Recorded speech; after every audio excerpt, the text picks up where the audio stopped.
The big story in the Sunday Times today is that Rishi Sunak has had secret talks to bring back the former senior advisor to Boris Johnson. Very controversial person. We remember the eye test when he drove to Barnard Castle, breaking lockdown and all of that controversy. He left government in November 2020, I think, and has of course been around in some form, certainly on Twitter, and we now know he's had a couple of meetings with Rishi Sunak. James, what is the view from you?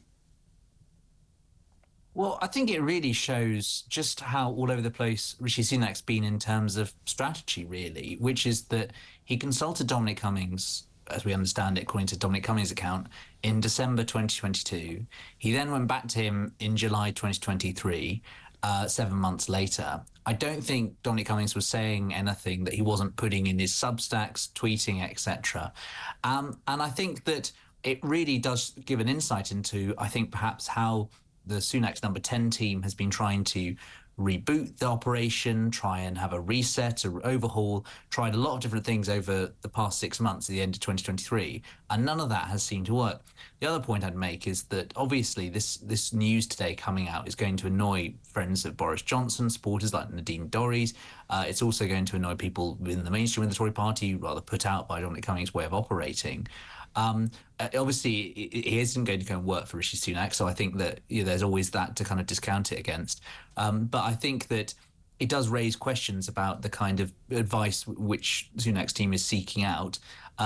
Although the conspiracy theorists, I think, will obviously see this as proof that the plot was working, etc., and that it was all of the movement.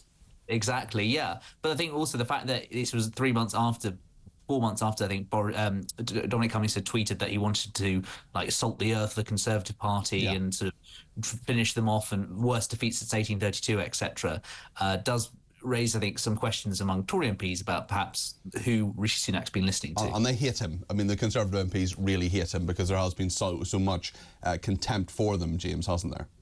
Yeah, completely. And it's always been a pretty toxic relationship, right from the time when he was working, I think, as an education spad, then through the Vote Leave. And then 2019, he takes away the whip from 21 Tory MPs, some of them very popular in the party. And thereafter, they had lockdown and they had the next 18 months or so, where there's a lot of negativity about Cummings. And then since then, he's obviously tried to take out Boris Johnson and has been a very divisive figure in Westminster and the Tory party.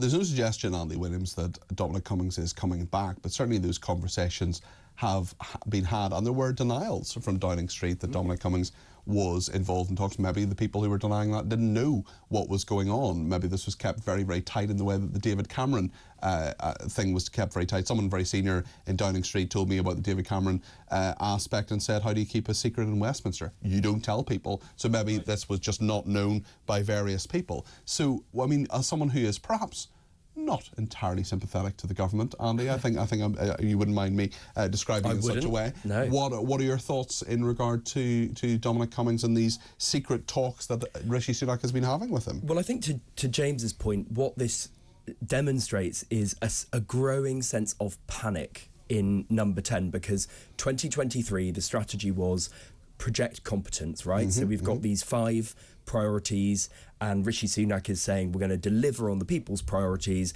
and we're going to show that unlike Labour, we make promises, we keep them, and we get things done. And I mean, firstly, not all of those promises have been met by any means, but secondly, when you're 23 points behind in the polls, competence alone is not enough. And what Tim Shipman's piece, which I think is a great story. Proper scoop, isn't it? It's a proper scoop. What his piece really shows is that there is a debate going on between, do we continue to pursue this strategy of competence and showing that Rishi Sunak is managerial and sensible and we can rely on him and trust him, or do they need to go for broke, which is a very Dominic Cummings type approach, be radical, be bold. There's a piece But is Rishi Sunak too, sorry to interrupt you, is Rishi Sunak just too cautious to go for broke? Because, look, Dominic Cummings, love him or loathe him, he was an absolutely crucial bit of the 2019 huge success for Boris Johnson. He is someone who, many people think he's an evil genius. I'm kind of one of them, to be honest. I think that he is a political genius. He's a strategic genius. He has proven time and time again that he can win campaigns, not just the Leave campaign, but also 2019, which was a massive victory. I was a special advisor. He signed off me being sacked, and I'm praising him. So that shows the depth of feeling here. But actually, you know, we've got to remember that he is someone who has something to say, and his radicalism and what he's putting forward is something that Rishi Sunak just didn't feel he could do. Yeah, I mean, he's a proven winner, kind of time and time again, electorally at least, and in campaign terms. I was talking to someone very close to him who worked with him in Number 10 at the highest level in the summer, and he said, if you gave me and Dom and someone else 12 months to work with Rishi Sunak's team, we would win the election. They're not going to have it, though. They're not going to have it. But I sort of believe that because he is so ruthless and so radical and bold. And, you know, there's ideas that he proposed in here, like changing the rate at which you pay 40% in the pound and income tax from 50 to £100,000. Yes. That would be a truly radical, game-changing, transformative measure. Would it be enough to win the election? Who knows? But it would be more impactful than tinkering with national insurance here and there, or you know, other proposals that are being made. So I think there is something about Sunak potentially being a bit too cautious, and caution is not going to turn the tide.